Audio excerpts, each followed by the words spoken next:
Bom, gente, o Diálogo da Fé hoje gostaria de fazer aqui umas colocações. A primeira eu vou falar sobre nós católicos, que muitas vezes se dizem cristãos e não conhecem a história da igreja, o que ela passou, o que ela passa com os seus traidores, né? Então é necessário que nós compreendamos, né, a razão de ser um cristão autêntico e que não se rebaixem à fé cristã, aquela que é constituída por Jesus, quando ele diz, Mateus 16:18, Tu és Pedro, e sobre esta pedra edificarei a minha igreja. Não se podem deixarmos, né, se corromper por mais grau você tenha de formação. Muito bem.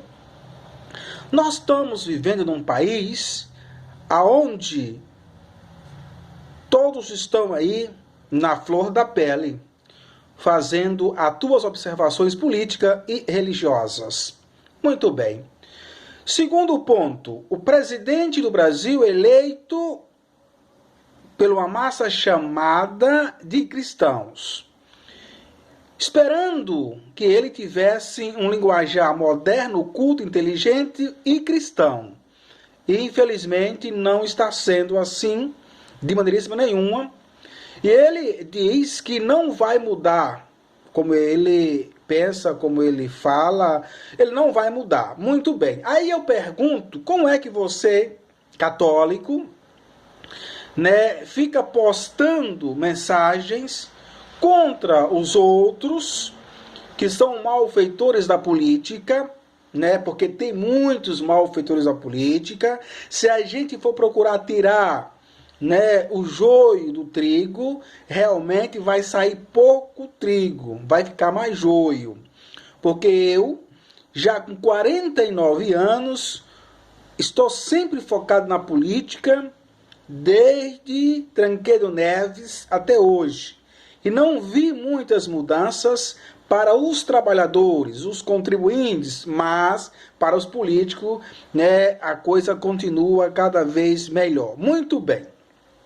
Terceiro ponto, você hoje, católico, você hoje padre, você hoje que defende, né, esse presidente, né, tinha a capacidade de trair a tua igreja e ir para os pés de um pastor, um líder de uma igreja, que tem um templo não cristão chamado Salomão, se ajoelhar perante uma parede, aos pés daquele homem, falando de profetas que passou e não colocando em primeiro lugar Deus, que é o mestre dos mestres.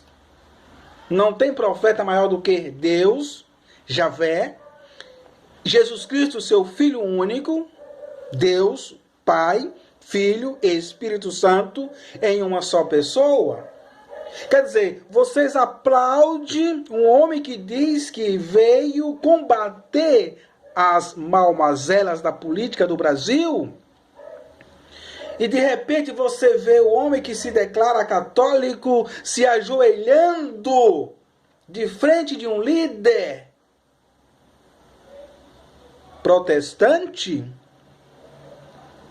corrompendo a fé católica, corrompendo a essência do cristianismo autêntico. E vocês acham que corrupção só é chegar lá e colocar a mão na botija e sair com o bolso cheio? Você acha que corrupção só é você tirar dinheiro público? É isto que você chama de corrupção? A tua inteligência só capta a corrupção de um lado e de outro? Será porque, né, um membro do Supremo Tribunal Federal proíbe que a justiça faça investigações que pode pegar alguém que faz parte do governo?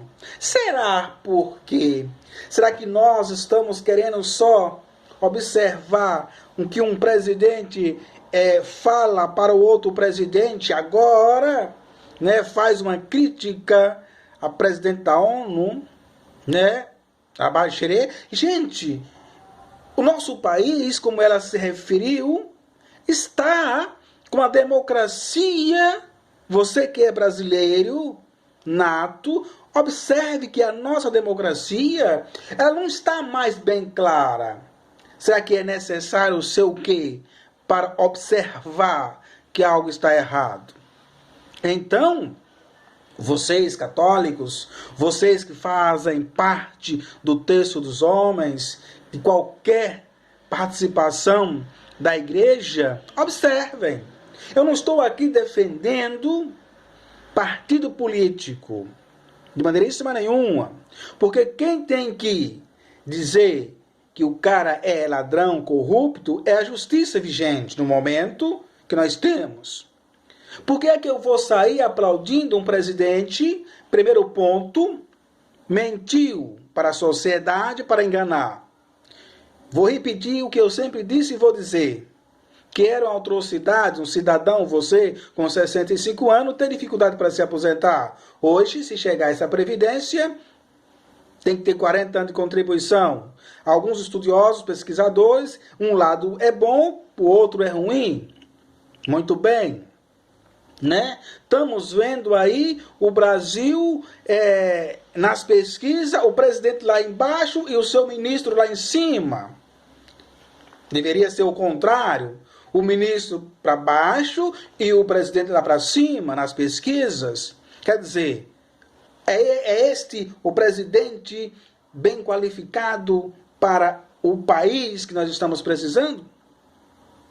Meus irmãos, nós temos que ter essa observação. Você tem que se perguntar a partir de hoje, se você for católico, você não pode concordar que alguém que chegue ao executivo máximo e se torne protestante diante do poder e uma semana antes declara ser católico e depois se ajoelha traindo a igreja. Você chama isso de traição? Você chama isso de uma corrupção espiritual ou não? Ou é apenas o que nós estamos vivendo hoje? Você quer ver o Papa lá se ajoelhando? Você quer ver o teu bispo lá, no tempo de Salomão também, se ajoelhando naquela parede escura, que não diz absolutamente nada? Salomão estava ali na primeira fila? É. Você quer ver o seu cardeal ali também? Quer dizer que seu presidente, que você tanto ama, que você tanto adora, pode dizer que hoje ele é católico e amanhã ele tem que se ajoelhar? Que dia foi que ele foi na Aparecida do Norte? Se foi, eu não me lembro. Que dia que ele foi na Catedral de São Paulo? Eu não me lembro. Que dia? Que dia ele foi para um santuário nacional? Para a Canção Nova? Eu não me lembro. Se pode, algumas vezes fez algumas participações católicas com as freiras e alguns outros eventos pequenos. E de repente um cristão autêntico católico que obedece à Santa Madre Igreja, a Bíblia, o magistério, a tradição, você vai aplaudir se ajoelhando diante de um fundador de uma crença religiosa brasileira? Pense, não como eu estou pensando, mas pense se realmente um homem deste tem capacidade da gente acreditar em uma só palavra. Se ele trai a própria igreja de Jesus Cristo, ou isto não é uma traição? Se eu me declaro católico, ou um católico muitas vezes fajuta, que nós somos, um católico apagado, morno, seria normal que amanhã a gente estivesse na mídia se ajoelhando em algum templo evangélico que mete o cacete todo dia na Santa Madre Igreja? Aquele que permanecer firme na fé católica terá Jesus como seu Senhor e Salvador?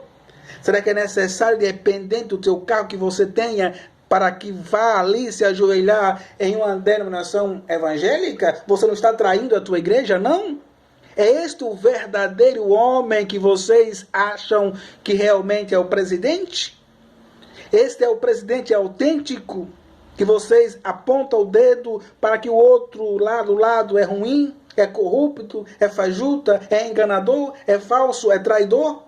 E aquele que se declara altamente para uma sociedade que diz que é católico e no outro dia está nos pés de um fundador de uma seita. Como fica Jesus nessa história? É esse o verdadeiro homem que vocês aplaudem? Vamos observar. Vamos falar de uma linguagem simples. Como é que está o nosso Brasil no quadro internacionais? Como é que ele está tratando o nosso país numa linguagem moderna e culta e inteligente dentro de uma negociação? O cargo que ele exerce tem que ter a linguagem de um cardeal, ou não é? Será que o seu presidente tem uma linguagem, o bispo que você tem, a tua igreja? O chefe maior? Imagine o seu bispo celebrando uma Santa Missa ou num evento e usar as mesmas linguagens que o católico presidente usa para responder uma pergunta não adequada. Imaginou o Papa respondendo uma pergunta não adequada no momento como ele responde? Está satisfeito com o seu presidente? O ex-presidente do Supremo Tribunal Federal, Carlos Aires Brito, estava dando uma aula sobre um comportamento ortodoxo que um presidente tem que ter. Você acha que o Brasil está preparado militarmente para enfrentar uma crise diplomático? Será que nós estamos com um presidente pronto diplomaticamente? Este é uma conversa nesse momento para vocês católicos, para vocês, para nós. O que nós queremos? Se você gosta do presidente, parabéns, mas também tenha coragem no peito e na alma de não concordar com tudo que ele diz. Não, que é errado. Tem que ter coragem também em falar que ele também erra. E diga quais são os erros. Mas vocês estão alienados, estão realmente perdidos e não querem colocar em prática a fé, a seriedade, o discernimento, o conhecimento, a prudência, em tudo. Você imagine a gente num evento católico da nossa comunidade e nós usarmos as mesmas palavras que ele usa se alguém fazer uma pergunta para um líder. Gente, ser idiota é de graça. Para pensar também é de graça. Ser um tapado, muitas vezes, também é de graça. Ser inteligente é uma busca, é uma luta, é uma batalha, é com muitas dificuldades para que você seja inteligente. Ser inteligente é parar para pensar e corrigir os nossos erros, as nossas falhas, constantemente. É o que eu procuro fazer pelas minhas falhas, pelas minhas idiotices, pelas minhas cavalices. Ou você acha que eu sou o quê? Sou santo? Não. Eu sou apenas observador das minhas condutas, procurando corrigir constantemente as minhas falhas. Mas não aplaudir todo mundo que acha que aquele que ali está é uma pessoa que tem que ter o seu devido respeito. Sim, respeitar é muito bom. Ser respeitado também. O povo brasileiro está sendo respeitado? Você acha que está? Analise tudo aquilo que ele disse até agora. E você, como católico, vai continuar pensando que está tudo bem? Está tudo maravilha? O Diálogo da Fé deixa essa reflexão para vocês hoje, aqui. Não pegue um presidente com bandeira, mas pegue Jesus como Senhor e Salvador, a tua fé como o teu cajado, como tua luta. A Bíblia como fonte de fé. Já leu a Bíblia toda? Quantos livros você já leu na tua vida? Qual é o seu livro de preferência? Diga um. Quantos livros você já leu este ano? De quem? O Catecismo da Igreja você leu pelo menos? Já ou não? Ou só fala? Muitas vezes vocês pegam mensagem de outras pessoas e colocam na internet, usufruindo que o outro fala. Talvez porque você não tem coragem de falar com a sua própria fala ou pensamento. Não pensa? Deixa que os outros pensem por você, escrevam por você. Tenha coragem. Escreva o teu pensamento. Escreva o que você quer dizer. Respeitosamente, é claro. Porque a gente não chega em lugar nenhum desrespeitando o outro, mas com uma discordância, parcial, discutida, dialogada. Hein? É o que nós estamos hoje precisando neste momento. Os católicos precisam realmente de uma formação mais rápida, porque estão muito atrasados. O primeiro é ler. É sempre ler. Só ler. Ler com seriedade. Não escutar sermões de padres, mas procurar fazer os seus próprios sermãos no seu dia a dia. O que é certo ou o que é errado. Não viver de acordo com aquilo que o outro diz. O diálogo da fé está aqui hoje pensando não como você, mas dialogando com você. Deus abençoe. Pense e analise o que você quer para o teu país. O presidente passa.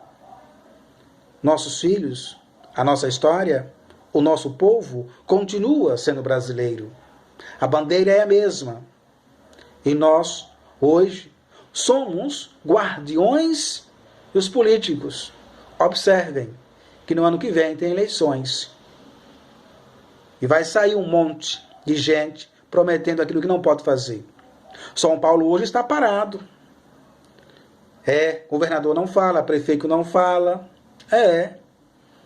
Este é o país que nós estamos. O Brasil, nesse momento, está sofrendo uma crise diplomática com a presidente da ONU, porque ela foi criticada em falar a verdade.